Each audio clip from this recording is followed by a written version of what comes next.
Good evening, everyone. I'm very excited to be here tonight and equally as excited about our fabulous panel of experts. My name is Jennifer Giannopoulos. I'm here with my colleague, Dr. Eliza Gilbert, and we're the department chairs of Highland Park High School's counseling department. Before we introduce our experts, I do want to say that tonight would not have been possible without the amazing efforts of Melissa Zintara. She's a special education teacher at Highland Park High School, and truly because of her work and connections with Compass, this evening unfolded. So I know she's out there in our virtual audience. Thank you, Melissa, and thank you to our amazing panel too. And just a little bit of a format agenda item. As the evening goes on, feel free to use the chat and ask your questions in the chat. Know that we're not going to answer them right in the moment. At the end of the presentation, Eliza and I are going to go through them and then we'll present them to our panelists, and we really will try our hardest to get to all of them. So now for our introductions, I have the honors of introducing Katrina Skarzinski. So Katrina is a licensed marriage family therapist. She obtained her master's degree in marriage and family therapy from the Family Institute at Northwestern, where she worked at the Bette D. Harris Family and Child Clinic. Katrina has always loved working with families, feeling particularly inspired by a family's ability to utilize their strength to create change in the system and build resilience together. Katrina is the director of family therapy at Compass Health Center in Northbrook, where she's been for the past 4+ years.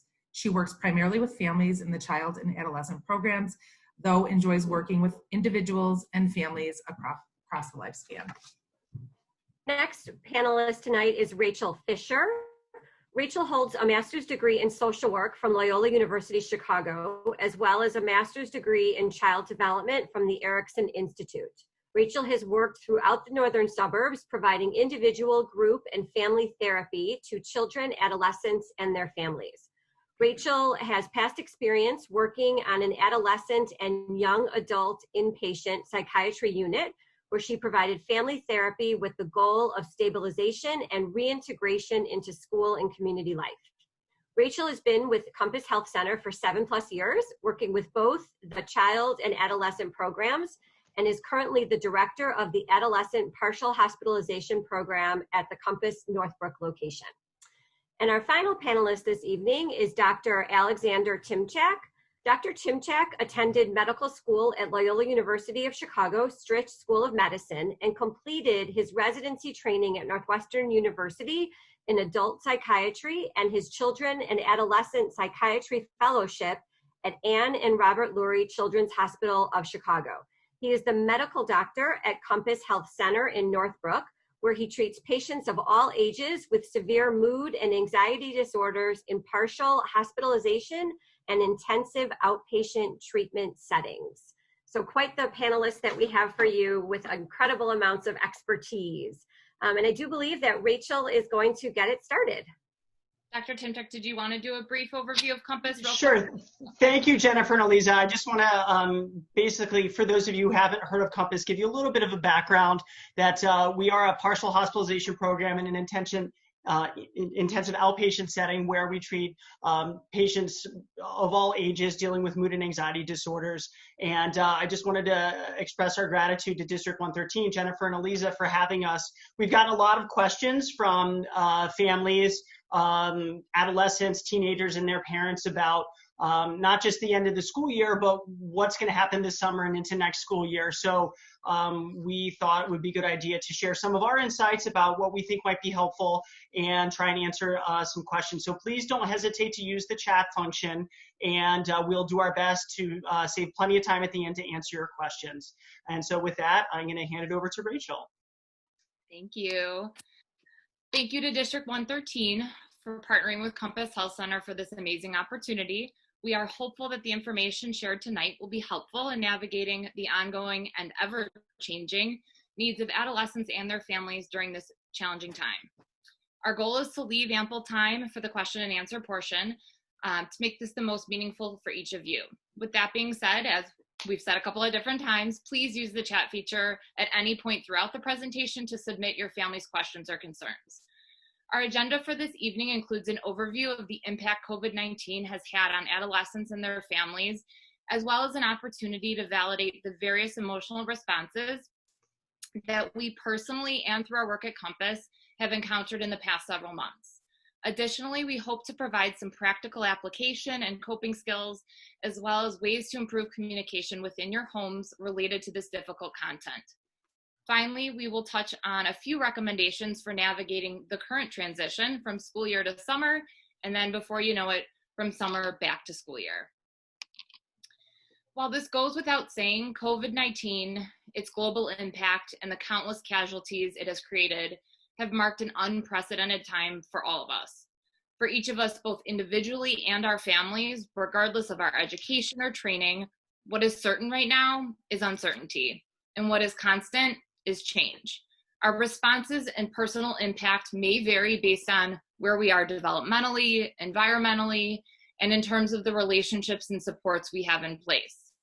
We're being forced to examine our own priorities, fears, and needs on a constant basis.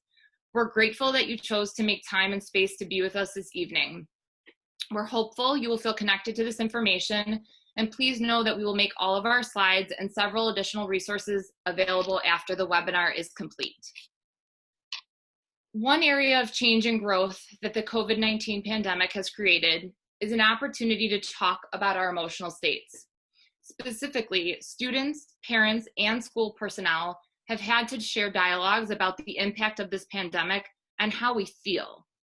We encourage families to use this opportunity to normalize talking about our emotions. At Compass, we often use an emotion wheel to help adolescents build on their emotional vocabulary. If given the opportunity, how many of us would simply say, fine, tired, or okay when asked how we're doing? Those responses feel insufficient when we think in terms of the daily frustrations we've all been experiencing, as well as the constant barrage of both positive and negative information we are receiving related to the pandemic. For some, the outermost circle, which includes physical responses, can be an easier starting point to describe how we're feeling.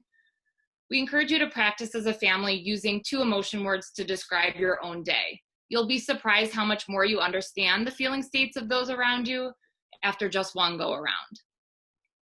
A couple key concepts related to feelings that we also frequently discuss at Compass are, number 1, feelings are not facts. They're just one data point of many when we're gathering information. 2, consider thinking about feelings as house guests or even visitors. They do eventually leave or pass. They may cause discomfort, angst, or even bring joy, and they do eventually have to go. Feelings do not last forever. Lastly, one more important concept related to emotions is what we often refer to as holding the dialectic. Very jargony. We can feel multiple and even opposing feelings at once. For example, I can be frustrated by the constant distractions I face while working from home and feel grateful for the lunches I get to eat with my children right now. We frequently use and statements in lieu of the word but, which tends to discount or invalidate one of the feelings you're describing. A few additional examples of the dialectic for adolescents may be, I feel angry that I did not get to have a real prom this year, and feel hopeful that once some of the restrictions lift, we can plan celebrations for both prom and graduation. For parents, these may look more like, I feel worried about my adolescent's distractibility during e-learning, and feel relieved by their willingness to engage more in family meals and activities. These type of statements often help to diffuse the intensity of one or the other emotional state and can be very helpful in shifting towards more positive and productive mindsets for everyone. So I'm gonna let Dr. Timchak take over a specific emotion that I think a lot of us have been experiencing throughout this entire process, and one that, you know, we constantly keep coming back to in terms of the different ways it's hitting both adolescents and families. Thanks, Rachel. So it's unfortunate that the data from today really makes this even more relevant, that we passed the really sad milestone that 100,000 Americans have lost their lives. I mean, the most deaths from COVID-19 in the world. which is really somber to think about. And notice I'm using "and" here. We are, I think, hearing and seeing and feeling a little bit more optimism because it's warmer out, the school year's ending. There's hope that we're going to enter phase 3, maybe as soon as this weekend, in fact, likely this weekend, so that all of the things that, the worries that we've had to live with in close proximity is going to give us a little bit more flexibility and quite literally breathing room to be around other people, not just with our kids, worrying about how much screen time they're having and how much Fortnite they're playing. So I promise I'm not going to bury you guys in definitions, but I like this one particular definition of grief is the psychological, behavioral, social, and physical reactions to the perception of loss. And I'm not going to turn this into a lecture about grief, but two particular kinds of grief, anticipatory grief and disenfranchised grief, I think deserve special mention when talking about COVID, and especially with our adolescents. So anticipatory grief really, not surprisingly, has to do with, something potentially terrible might happen and you're already worried about it and then potentially seeing it unfold. So is baseball season. I was going to be the starting pitcher. This was going to be my ride to a Division I scholarship. Is the season going to be canceled? This season's canceled. Is prom going to go on? Maybe the lockdown's going to change. I don't get to go to prom with my girlfriend or my boyfriend, and I'm never going to have that opportunity again. So having to basically see these things happen in real time is incredibly challenging, not just for adults, but also because we want to see our kids do that. I wanted to watch my son be able to throw potentially a no-hitter because he's that good. Or I wanted to walk my daughter down the aisle for graduation because she's earned it and she worked really hard. So this is difficult, obviously, for parents and kids as well.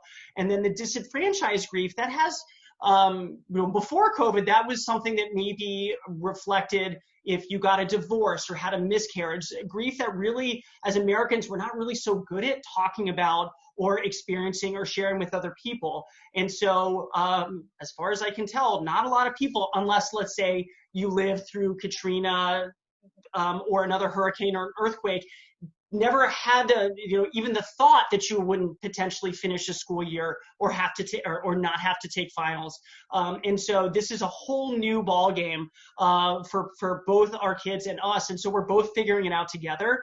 And one thing that I think is also unique, that the closest that I can come up with in terms of such a profound impact as a country would be 9/11, but our kids or adolescents don't remember that, but something that's so profound that we all really experienced tragically together. But this is affecting the whole country in a way that New Yorkers obviously felt different for 9/11 and sadly now for COVID-19, but someone in St. Louis or someone in Miami could still have the same sense of loss by losing a loved one to COVID and share in the same challenges, including potentially losing their job, having their 401k being wiped out. All of these other things, I think we can all connect over the grief in a way that really is not, the closest thing I can come up with is 9/11. So there is some togetherness there, and I'll come back to that moving forward.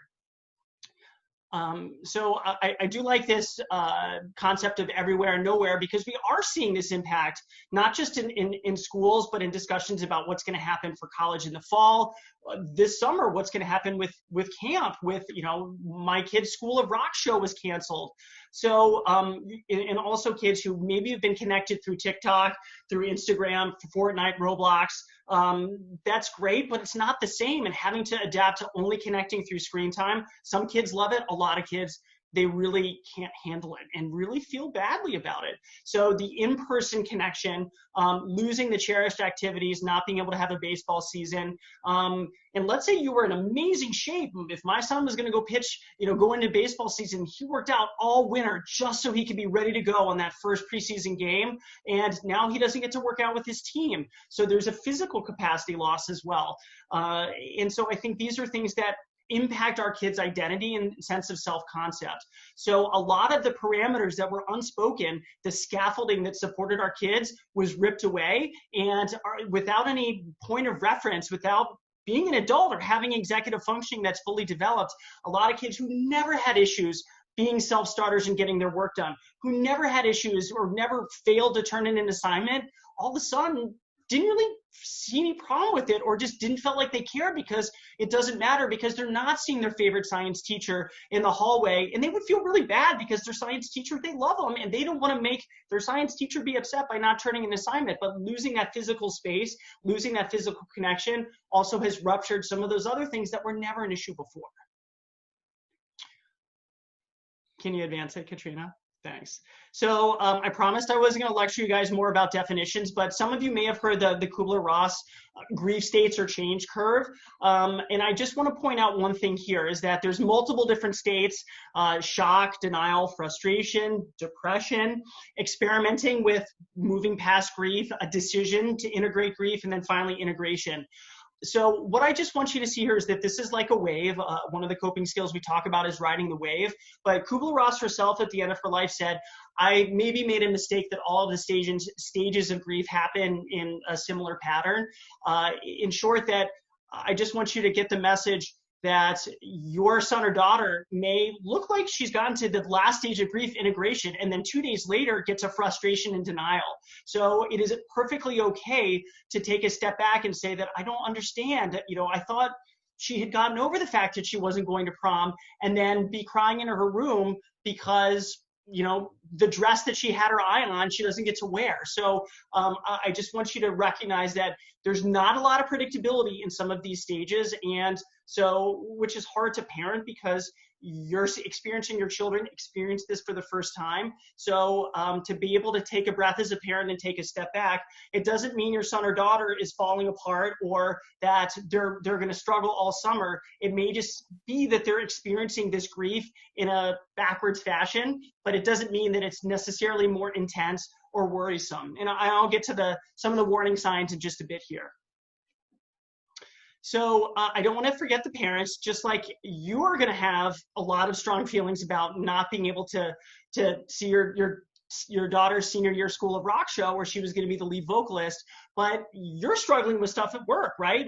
If you've been having to balance, like Rachel said, being able to try and work from home without being too distracted, and then feel like you're getting enough done, but also maybe being worried that you heard from your colleague that layoffs are coming down the road, or pay cuts or furloughs. There's a lot of questions about parents who are struggling with a lot of the uncertainty moving forward. So as we're looking to enter phase 3, going back to work where maybe you haven't been for 2 months, and what if you're exposed to the virus? What if you're potentially going to then bring that home to your family? So these are questions, they're very legitimate questions about anxiety, not just of maybe being excited that you get to see your colleagues again, but something that you really didn't have to think about even maybe when you went to quarantine.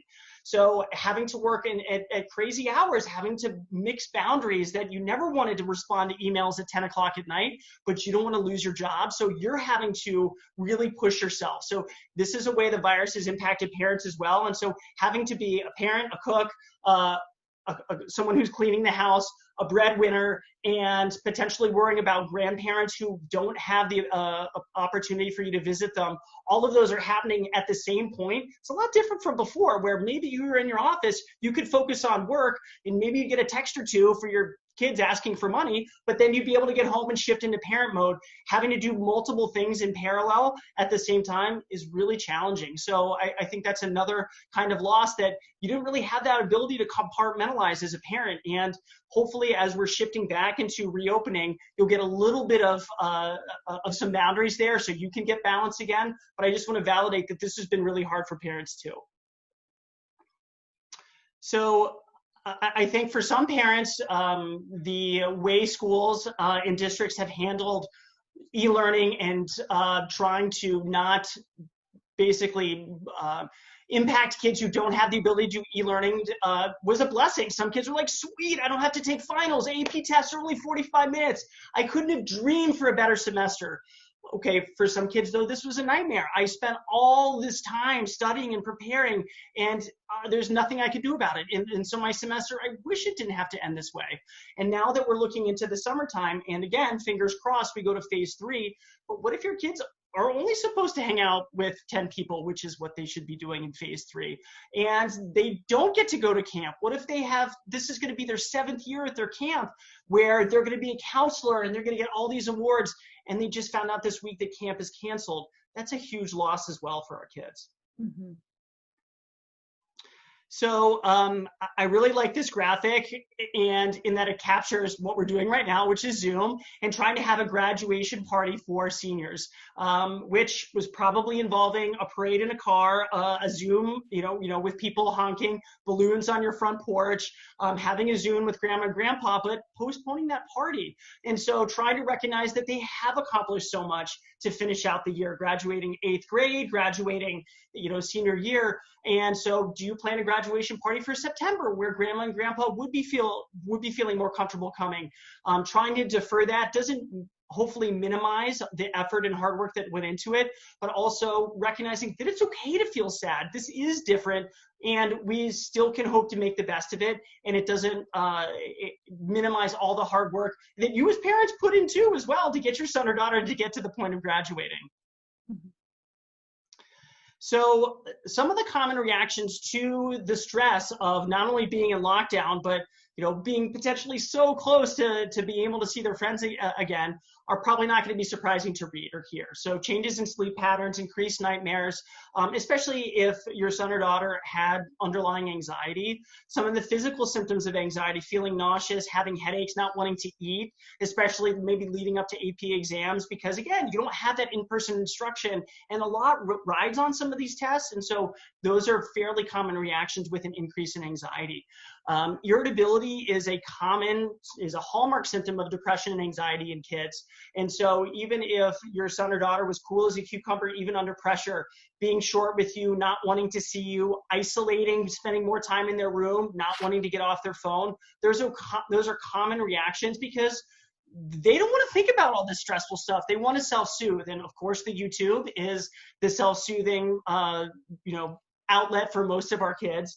And so, or video games, because they get to be with their friends and they don't have to worry about all this other stuff that they know they can't control. And a decreased sense of safety, especially if your son or daughter has anxiety or OCD. I don't want to leave the house. I don't want to go with you, mom or dad, to the grocery store or to get flowers to plant since it's 80 degrees out because I don't want to get sick. So those are going to be some common stress reactions that our kids may manifest. So when is it a point where it's beyond just worry as a parent and saying that this is something beyond what I feel comfortable managing? And these are common scenarios where we would suggest that more help is probably a good idea. So major shifts in mood or activity level. So if even when the weather wasn't so great, but your son or daughter was going for a bike ride, going outside, maybe exercising, maybe doing push-ups, and maybe that stopped and they're not wanting to get out of bed just to eat and go back up to their room. And maybe they're not talking as much. That is a concern. Again, the irritability, if it gets to the point where they're throwing things, threatening to hit you, hit their siblings, that's a red flag. Not surprisingly, talks of suicide or self-harm. And just as an aside here, we know from really good research that high school students, even before COVID, about 20% or 1 in 5 high school students seriously think about suicide. And you're detached from any previous diagnosis of a depression or anxiety. Now, with all of the increased stress on them, the risk is going to be there and potentially even stronger because, again, of these unknowns. And so that would be a situation where you would want to get help immediately. If your son or daughter is stealing liquor from the liquor cabinet or having someone drop off weed on the front porch and not caring that you find out, yes, I've heard of that happening, then that would be a concern because there's potentially hopelessness there. I don't care if I get caught, or mom or dad, what are you going to do? It doesn't matter anyway. We're all on lockdown. These are some of the things that we would hear because adolescents are so frustrated and they don't have any other way to express it. And so that might be a veiled call for help, or that they're really struggling to just bury the feelings by using substances. And going back to the decreased sense of safety, when kids are so afraid of getting sick that they're not going to want to leave their home. If they're afraid that no matter what precautions they take, if they use a mask, a face shield, if they're wearing gloves, if they're still afraid that they're going to get sick, before maybe that was something that a family could work around, but moving forward, especially when the weather's nice and their friends want to see them, that's something that might require intervention from a therapist or a psychiatrist. And then finally, again, this is more related to OCD, where you have intrusive thoughts about anything that can get you sick. If your kids are washing their hands to the point where they're bleeding, or they really can't detach themselves from worry about COVID, that would be certainly a concern that we would recommend that you talk to someone about getting more support. And it's Katrina's turn. Yes. I think, Rachel and Dr. Timchak have really highlighted a number of the challenges that we're seeing in our homes, whether that's with our family, us individually, with our kids. We want to be mindful of really shifting the conversation. So I think we could spend a lot of time talking about the challenges coming up, but I want to shift and really think about, so how do we navigate that? I think in order to do that, it's helpful to slow down a little bit and really think about this concept of radical acceptance. So this is a skill that we talk about a lot at Compass, and I think this picture depicts it pretty nicely, where we really focus on what do we actually have control over, which is actually pretty infuriating because there's not a lot, right? We have control over ourselves, our behaviors, how we communicate, and how we cope with thoughts that are coming up. So really thinking about how can I take control over what is within my control and work to accept the things that are out of my control. I think at the same time, I think this is a skill that I think is certainly easier said than done. I'll always say we're not radically accepting the small stuff, like them not having Coke products at the restaurant. When you ask for a Diet Coke, you're radically accepting the big stuff, right? Not being able to have a graduation. I can't go see grandma and I really miss her. I think that this really, with all of the conversations that are coming up, I think this is a nice framework to work from as you're navigating these conversations with your family. Also acknowledging if we're hyper focusing on the things that are out of our control, we're probably going to see an increase in distress and frustration, and we're not going to have those really productive conversations. So I think to the sense of this is almost a skill within a skill. We're often talking with adolescents and their families about what skills can you actually use while you're practicing radical acceptance, and oftentimes those are things that we're working to kind of just regulate emotions and bring ourselves down to get to more of a logical place where we can really think about the stuff that's outside of our control. Another skill that kind of ties into radical acceptance is this acronym called Face COVID. I think many of you might have seen this circling around the internet or on different forms of social media. It's an acronym that was created by the founder of acceptance and commitment therapy. And it does tie in, I think, this idea of radical acceptance and some of the challenges that we've been talking about over the last 20 minutes or so, working to increase my awareness of my feelings and emotions, working within my control to create change, and really focusing on what can I do and how do we move forward to build resilience. So I know we shared that these slides will be shared with you later. So this might be one, if it seems interesting to sit down and look at and do a little bit of researching. I know there's videos and things that go over that as well on the internet. So I think shifting gears to how do we navigate this as a family? I am a firm believer in the fact that families are very resilient and are capable of overcoming adversity together. A major component and attribute of a resilient family is consistent and clear communication and ability to navigate these difficult conversations. So my thinking is communication can be the key. And again, I know easier said than done. I think, again, Rachel and Dr. Timchak really listed some of the changes that have been coming up. And as we're working with our families, we're encouraging everyone to have these conversations of what is our new normal? What was our normal pre-COVID? What did it look like over the last couple of months? And I think these are conversations that are going to constantly be evolving as we're rolling into new phases of what can things look like for us. So I definitely would encourage you to be having those conversations, and even coping ahead, right? Like what did we anticipate for this upcoming summer, and creating space for any loss that's coming up. I think one piece with communication that we'll talk about a lot is this idea of validation, right? Like we want to acknowledge the loss, acknowledge the grief, create space to explore it, and then try to think about how do we shift forward. So yes, that makes sense. I'm feeling frustrated, and coming back to this concept of radical acceptance. So what can I actually do about it? I can't go in and see grandma and I can still send her letters, or I can go and wave to her from outside the window, or FaceTime. So I think that can be a pretty helpful tool.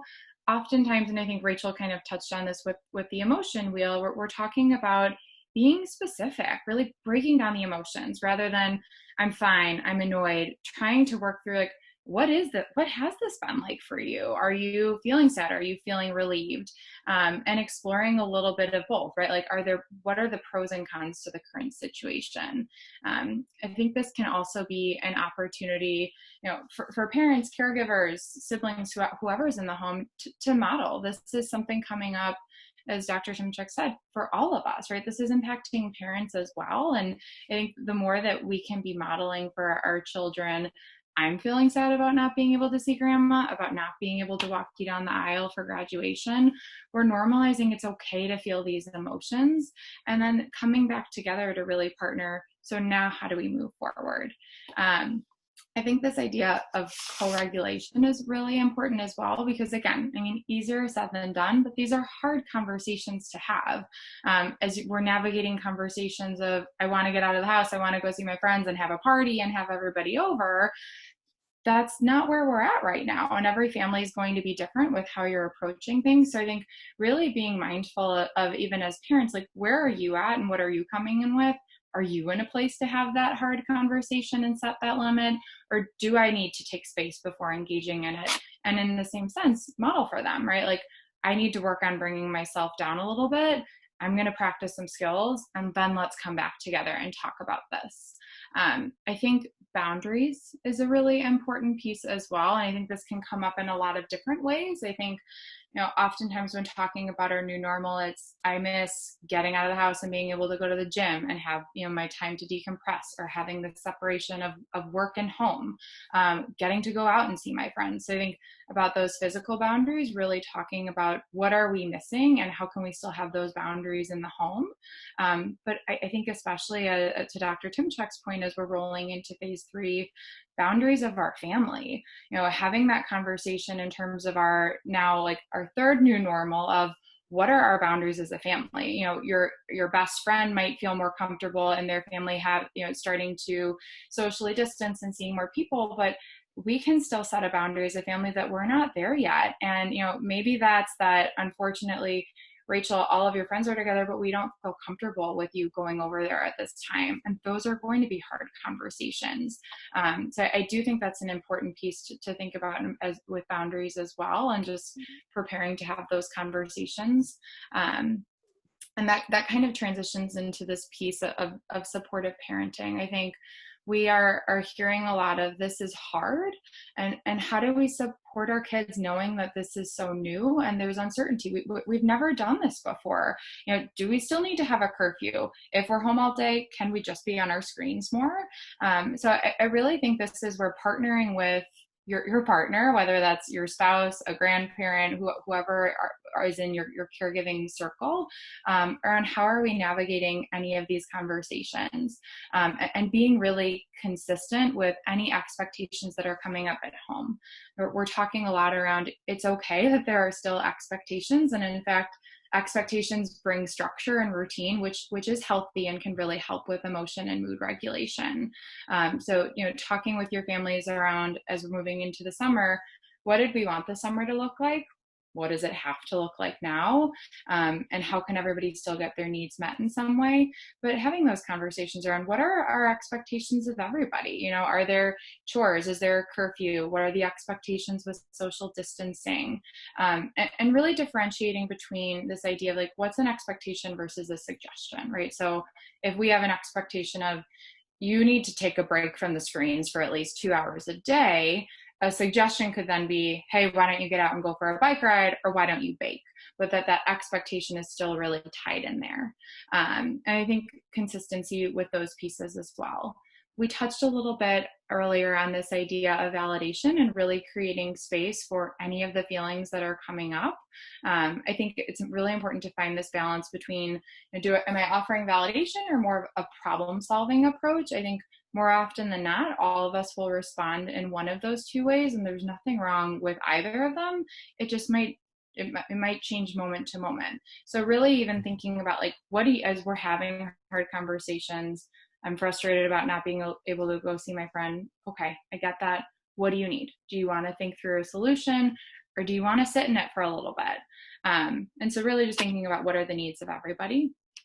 I think this idea of planning and predictability ties into all of the things that we've been talking about, really starting to plan ahead for what do we want things to look like.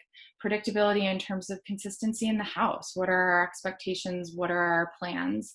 And in the same sense, we talk a lot about coping ahead. We're often talking about coping ahead for the challenges coming up, like a stressful weekend, a lot of unstructured time.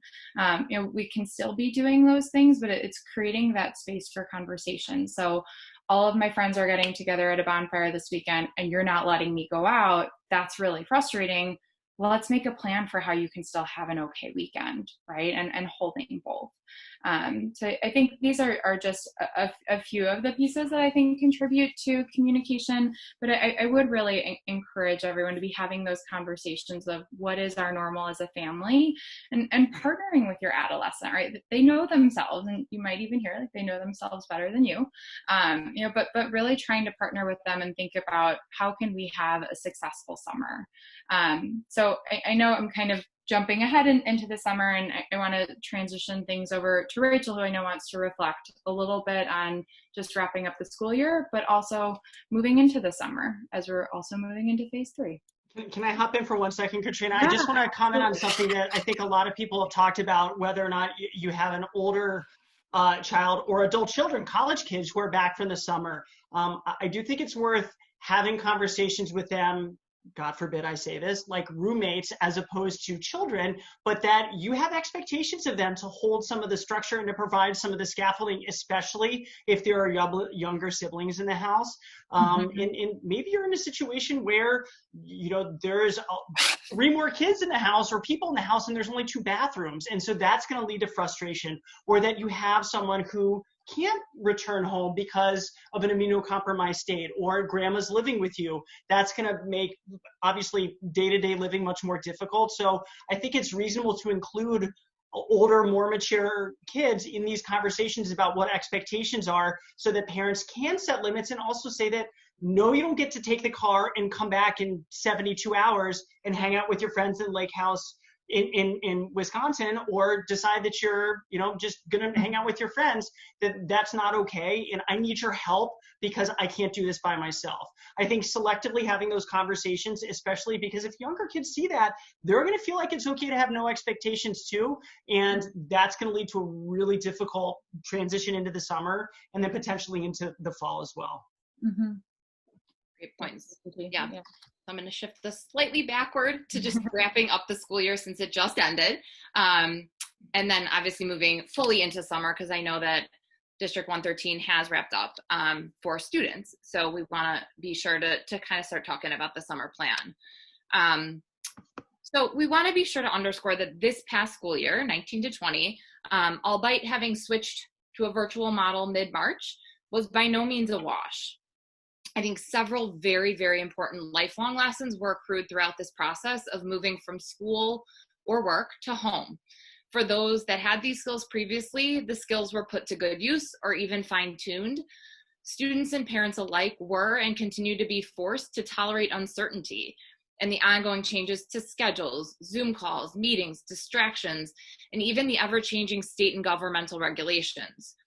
Tolerating uncertainty causes discomfort, and for most people, navigating that distress and the accompanying obstacles builds strength. Many will emerge post-pandemic with a greater ability to self-advocate, build structure, and spaces that are more conducive to productivity, and to seek out resources versus many having been easier to access while under one roof. The impact of the COVID-19 pandemic has served to enhance all of our innate abilities to show resilience. We've been forced to adapt, demonstrate flexibility, stay connected, share emotional experiences, and ideally in the not so distant future, we'll all show our ability to rebound from these curveballs we've been thrown and move forward in meaningful ways. We encourage students and parents to follow through on their typical end of the school year activities. These can include smaller celebrations now while planning for a larger graduation event when circumstances allow for it. This can also mean taking that annual end of the year photo to post on social media or emailing teachers to say thank you or goodbye for now. We also encourage students to bring closure physically to the 1920 school year by emptying out those backpacks, including the rotting gym uniform that has not been seen or washed in months. Clear out your email inbox and pick up belongings from your lockers. While this current week may be more typically that interim period of time before camp begins or job trainings occur or families pack up to spend time at a lake house, given the present limitations, this interim could go on for a bit longer. We want to underscore, as unfavorable as we may sound, we do not encourage sleep schedules to fluctuate too far from the norm. Research shows how much routine, predictability, and consistency impacts our mood, and as does, of course, adequate sleep. We encourage families to talk about how to differentiate between weekdays and weekends, despite most days feeling quite similar at this point. Summer school, or really any academic content that can be incorporated over the summer, can go a long way in keeping our brains stimulated and engaged. We would never discourage parents or guardians from powering down the Wi-Fi in the home at a specific time, or encouraging electronics to be put outside of bedrooms to help foster positive sleep hygiene. Creating this summer's new normal can and should be a dialogue. What are your family's non-negotiables? As Katrina noted, these can include something to promote a sense of productivity, one physical activity, or one family activity or meal per day. Any continued predictability in schedules and routine will best equip parents and students to move more seamlessly into next school year. As I have read in countless social media posts of late, summer itself has not been canceled. In lieu of focusing on canceled camps and internships, we encourage everyone to focus on ways to make the summer of 2020 as successful as possible, however you may redefine it. We can control how we spend our days individually and as a family. We're going to shift back now to kind of those specific hard questions that parents and families are grappling with. And then we will certainly move towards Q&A in the next couple of minutes. Sure, and I know we're getting close to that time, so I will try not to go too fast, but these are sort of examples of some of the hard questions that I've heard different parents have brought up about not wanting to wear masks. We're gonna socially distance. I swear everything's gonna be fine. Your sophomore in high school may really want to go see grandpa and really pushing hard to do that. This is a very common one. What do you mean I can't stay up till 2:30? That's when all the really fun Zoom calls start, and I'm not going to be cool, be able to see all my friends unless I do it, even though it's Tuesday and Wednesday and Thursday. And then another challenging one is that Emily's parents are letting people in their house. Why can't I go? So, Katrina, could you push it forward? So I want to lead this by saying that some of these are me being Captain Obvious, and some of them are not so easy. I feel very strongly, and we talk a lot about at Compass, especially with some of these difficult conversations, that limits are love, especially now, and especially when it has to do with your health and there's so much unpredictability. It is okay as a parent to say no. I think Katrina referenced is that if your family has someone who's immunocompromised, your situation is different than your best friend who lives across the street. If grandma's living with you and grandma has heart disease and diabetes, you may have to be extra careful in terms of not only whom you invite into your house, but what you let your kids do. And I write here, kind of in jest, but unless you're an infectious disease specialist, I certainly am not, I don't get to make the rules. And so we have to do our best to believe that the recommendations from the CDC are there for a reason and that the risk is real. And your kids are going to yell at you. They're going to say, you don't understand. I've been doing this for 2 months. I just need to see my friends. Yeah, they're right. But you do understand, and that's okay. They'll get over it. You're not ruining their life. And once you do get comfortable to have your friends or family, either come over or venture out, I would say start small. Have your kids be in the front yard. Make sure they're sitting 6 feet apart. Monitor them. And if there's more than 2 or 3 kids come over, if you say, hey, our house rules are that if you have to come in the house to use the bathroom, put a mask on. And because we're modeling for kids, they may laugh. I mean, of course, your high schooler sure doesn't wear his or her bike helmet every time, but if you're around, they'll probably put it on at least for a little while. So if you make your kids or their friends wear a mask when they come in, or if their friends come into the house to use the bathroom, their friends may take it seriously.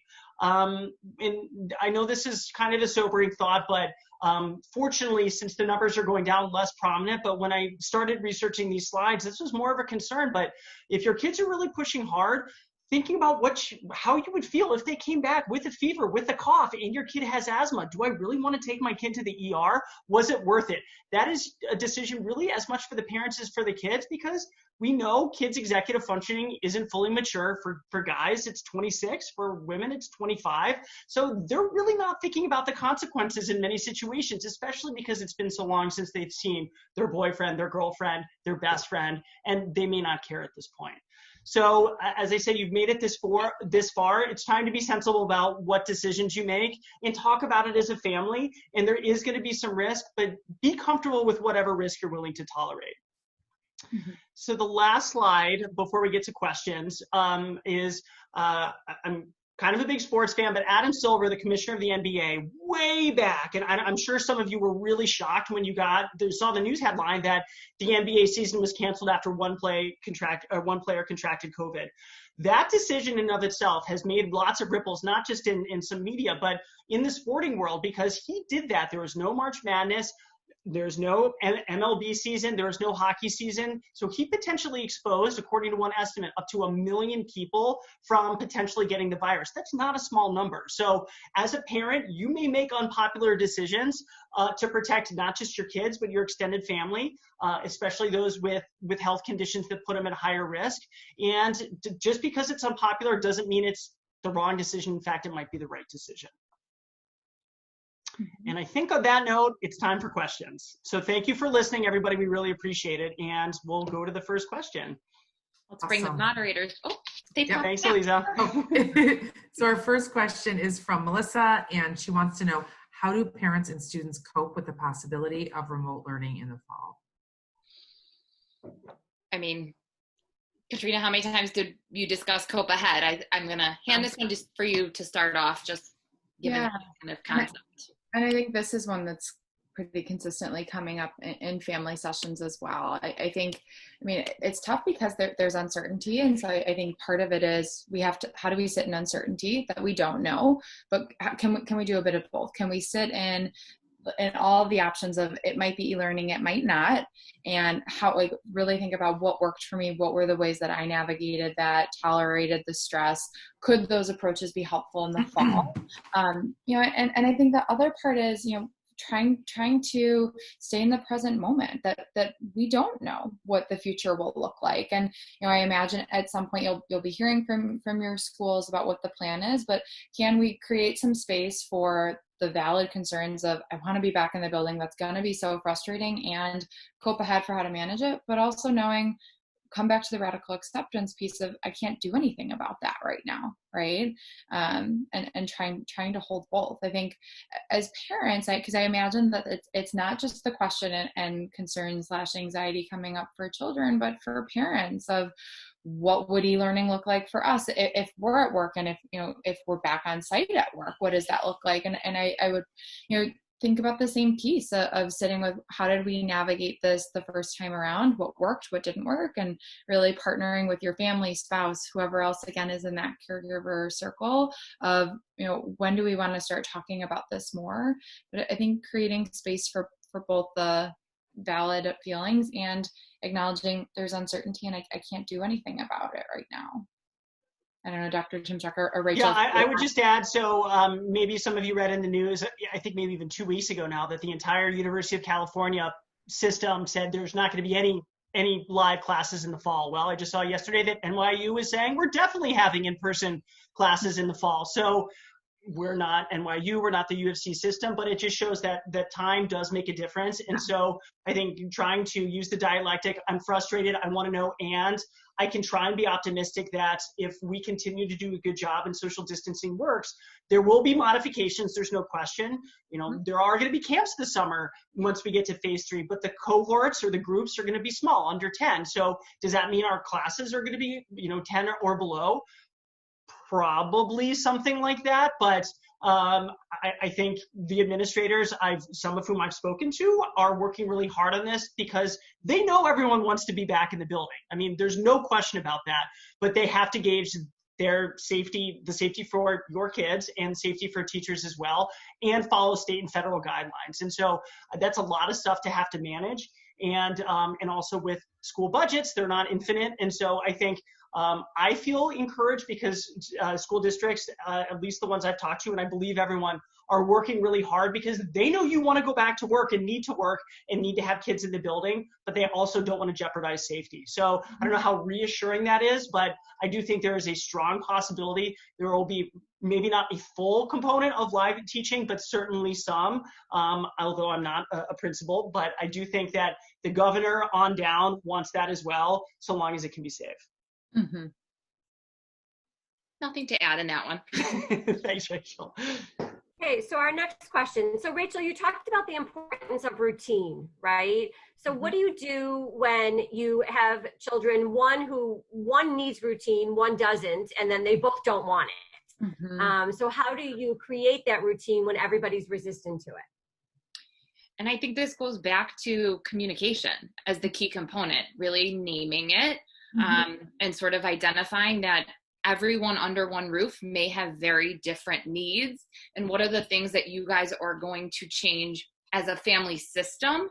So maybe it's, certain structures that everyone is up by 10 or 11 or whatever is reasonable for your family, or that you eat that one dinner together, or that you all go on a walk at X time per day. But I think it's okay to say, you really have wanted it and you seem to do better with more structure. Mm-hmm. And Johnny seems to be able to fill his days just kind of more willy-nilly. How can we team up? And this is something that Katrina and I keep using, this team up approach versus being sort of isolated systems just operating under one roof. How can we team up and create what works for our family that honors and respects everyone else's needs? Mm-hmm. And I think it's a give, it's a take, it's a needing to be flexible. And then there's going to be days where it's raining outside and there's little structure, but how can you come up with something that's non-negotiable? Maybe it is that meal, maybe it is a puzzle. It's something that brings everyone together on a unified activity throughout that day.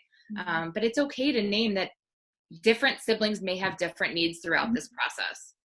And very like most likely they will, right? We're all so different with even how we navigate or how we can enjoy a day. I think I would add, and I know I touched on this idea of like partnering with them. So what would you like your day to look like? Like, help me understand what for you a reasonable, realistic day would look like. Well, I want to be, I want to sleep until 12 and I want to be with my friends from like 1 o'clock until I come back home. Okay. So how do we explore from there, right? Like, why does that feel reasonable to you? Here's what I'm picturing. And then create more space for that conversation. Because I think also, trying to find the value in it, right? What do we value as a family? What do we value individually? And trying to structure our days and almost in line with those values, that those can be helpful conversations as well. I think, again, creating space for the conversation versus the like if we're just shutting it out, that we might get more pushback there. Also knowing there might be conversations where, and I think that's that consistency piece of, this is the hard expectation. You're home at this time every night. It's not an option. And here are the consequences for that. Nothing to add from me. All right, we have another question from Holly, and she wants to know, it's a great question, how can we be proactive with students who experience school reluctance or avoidance when school begins again? And maybe from like a parent and a school perspective. It's a really good question. And one that we've already begun talking about as well, in terms of just kids who do have a tendency towards school-related anxiety or school avoidance issues. And now it's been an even longer period of time that they haven't been in the building. They haven't had to face larger peer groups. And I think we need to begin those conversations earlier, that they cannot wait until mid-August, or, once we know more about what school will look like, seeking out proactively, whether it's an individual therapist or a family therapist, if the child's reluctant, to talk about how are we going to navigate this. It's been a while since you've been back in the building. Historically, mornings have been hard, and now we're even further from our structure. But I think if school personnel do know of students who have struggled, it might be helpful to reach out to them earlier and begin sort of the relationship part of what gets kids to school. Because I think those are going to be very important in getting the kids back into the building and recognizing they can feel safe there again. And they can manage, whether it's incrementally building back in a more typical school day. But we too are concerned about those kids who have longstanding histories of school refusal and school avoidance. Mm-hmm. And I think an obvious direction a student with that history would say is, I don't want to go to school because I'm afraid I'm going to get sick. And so, again, schools are clearly going to be working very hard in communicating infection control procedures and cleanings and all the other things to minimize risk. And I would actually encourage everyone on the webinar, and I've probably spent way too much time on this website, but the CDC is doing a really good job in a very readable way talking about what risk factors are. There actually came out with a plan mid last week, I think, about some of the expectations and risks for schools that are opening up. So just take a look at that. It is not overflowing with jargon, and to just give you an idea, and maybe even have your teenager take a look at it and say, this is what's real. This is what the experts are telling us, to get more data as opposed to thoughts, which, as we've already talked about, are not facts, and that schools are going to be taking precautions. And I think you're pretty sick of being at home, and you think you can do some of your best learning in person. So let's figure out a plan. It doesn't need to be all at once, but this is what's been recommended. And when the schools are going to come out with what their infection control and what their protocols are going to be, hopefully that will help. Mm-hmm. I don't have much to add, and I think it's probably just repeating some of what Dr. Timchak and Rachel said, but I think just this idea of not letting school get to the back burner. I think like keeping it in the periphery, whether it's having those conversations around how are you feeling about school in the fall, or what do you want, like we've got a little bit of time left, what do you want to accomplish in the summer, just so that those are conversations you're having. And I know our education specialists are constantly talking about, as I'm sure all of you teachers are and families at home, of keeping that muscle active throughout the summer. That's a little bit of an exposure as well to it. We have one more question. This is from Wei Fong. Will it be appropriate for me to send a message to the students and she's from a teacher and parents about sleeping habits in order to have a good learning for next school year? Yeah, and I think this is something, in the partnership Compass has now had with D113, I think we can talk about what resources might be helpful to go out to families early August, or when we know a little bit more, to help parents have that dialogue on the earlier side. If the sleep schedule has shifted a little bit off of typical, or, you know, if things open up a little bit, and I know Katrina, you just used the word exposure, which sort of got me thinking too, if it is safe to walk the halls, or if it is safe to go to the parking lot, to begin to really talk about all the different parts of getting up and going to school each day. And that includes sleep, right? That the day starts markedly earlier than e-learning has for the most part, and earlier than certainly most summer schedules do. Yeah, I think like almost in the sleeping piece, and we'll talk about this a lot, whether it's summer or just somebody who might be struggling during the school year with sleep is, you know, we're realistic, like slowly cutting back. If you're going to bed at 3 a.m., we're not going to say, all right, you're in bed at 9 p.m. now, but really coming up with that plan again, partnering with them to slowly cut back, and coming from this framework of we want to set you up for success. And one recommendation I have that I use a lot, especially when kids say, there's no way, like if I wake up before 10 o'clock, I'm going to be terrible. Like I'm going to be a bear. And like, I only can sleep from 2 a.m. till 10 a.m., which of course is not true. I mean, yes, the research shows that a later start has helped a lot of kids, but fortunately the technology has gotten significantly cheaper. You don't need to buy I don't even know how much they are, like a $400 Apple Watch, but Fitbit makes a relatively inexpensive, like a $70 device, and they're even thin, they're tiny, that you could wear that has sleep tracking software. So if kids are saying I'm not sleeping, and you're going in and checking on them and they're fast asleep at 1 o'clock, and especially if they're older and savvy and maybe using this to their advantage, tracking their sleep just to get some data. Yes, it's not, you know, being in a sleep lab, but to really see how they're doing, as you know, you're saying, okay, maybe in the beginning of August, you know, if you're really having a lot of sleep problems, let's check. Let's see how you're doing. And then it'll push the data to your phone or to their phone. And if they're saying that I'm really not sleeping, this is actually a very, you know, pretty inexpensive, innocuous way to check how they're sleeping. And then to try and actually say, look, you went to bed at 11 o'clock on Tuesday and you slept till 7:30. So we know you can get 8.5 hours based on this. Like, we're not making it up. You can't fake it. And yes, could the data be flawed? But chances are these things are actually pretty good at it. So that's one thing to keep in mind that I often recommend to patients and families, because we're terrible. We have bad recall bias about how well we slept. And so that might be a useful tool as well, once you want to try and ratchet back the sleep schedule to more typical school patterns. Mm-hmm. Okay, so we have one final question. So can you speak about how to best help an already introverted teen who has had even fewer social interactions with friends from school, even online, since quarantine began? Yeah, who wants to start that one off? I'm happy to jump in, and I think this is one that I think is coming up a lot, you know, with some of the families I'm working with, and I'm even hearing this with some of, like, even if children are typically more extroverted, that we're just naturally feeling more isolated, and I know you said, like, even online, that those have decreased. I think, you know, one piece that we're talking a lot about is trying to be mindful of how can you have more meaningful connection. I think that's one of the challenges coming up is we're doing these group FaceTimes with 10 people on a screen and it's bopping around, but you're not able to get your voice out there and it's a lot harder to connect. So, you know, it might be a helpful conversation to talk about, like, what are, again, coming back to, like, what are you missing? Are you getting your needs met? And how can you still get your needs met? So, you know, do we want to have a conversation about what would a more meaningful connection look like for you right now, knowing that we're more restricted?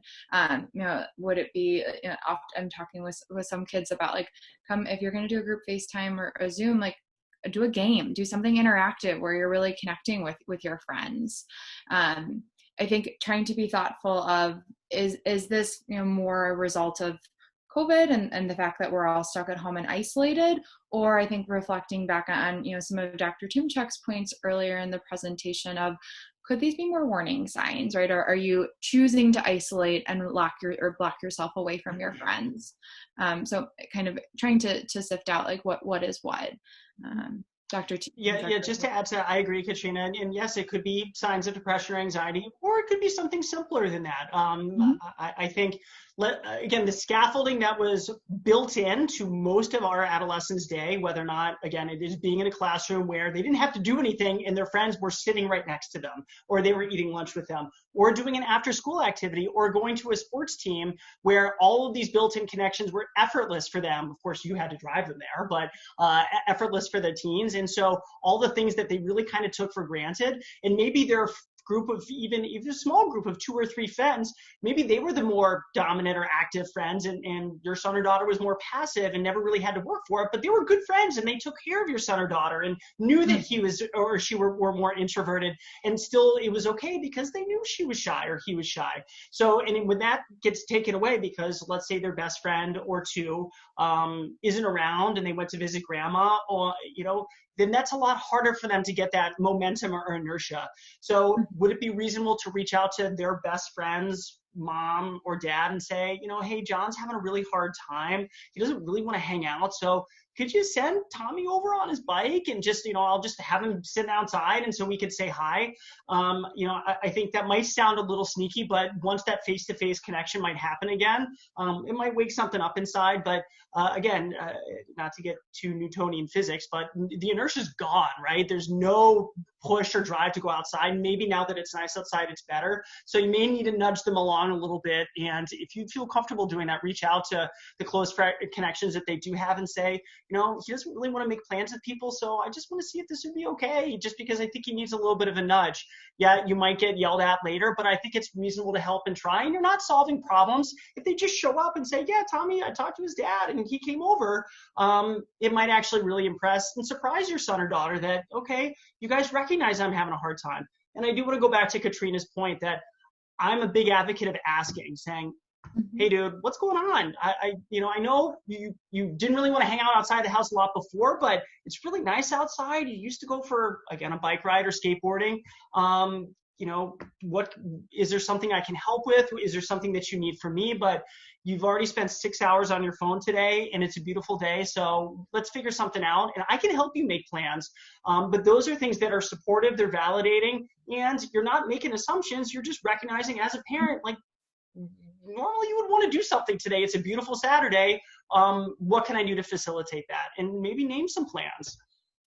I like that. And I think the longer that we've been indoors lacking social connectedness, I think we too are guilty of being like, well, it's easier to stay in our pajamas tonight, or it's easier to not meet our neighbors on the front driveway and interact for a little bit, that we're getting kind of used to being kind of in our own family's bubble. And we have to model too, right? That we need to reemerge a little bit. And like you keep using the word facilitate was the exact word I was going to use. Maybe it is saying like to your next door neighbor, hey, let's put out our lawn chairs and just sit, 6 feet apart and talk about something other than the pandemic. And getting used to, as incrementally things reopen, doing that along with your child might feel differently than expecting it of them or suggesting it of them when you yourself aren't really doing it either, and just doing your puzzles and doing your books and getting into that routine. Mm-hmm. And the analogy, as I think I mentioned before, I've heard a lot about kids who have never had an issue with executive functioning, turning in assignments, getting stuff done, who are struggling in COVID. That also applies to social life too, where, okay, this is weird. Why is this happening now?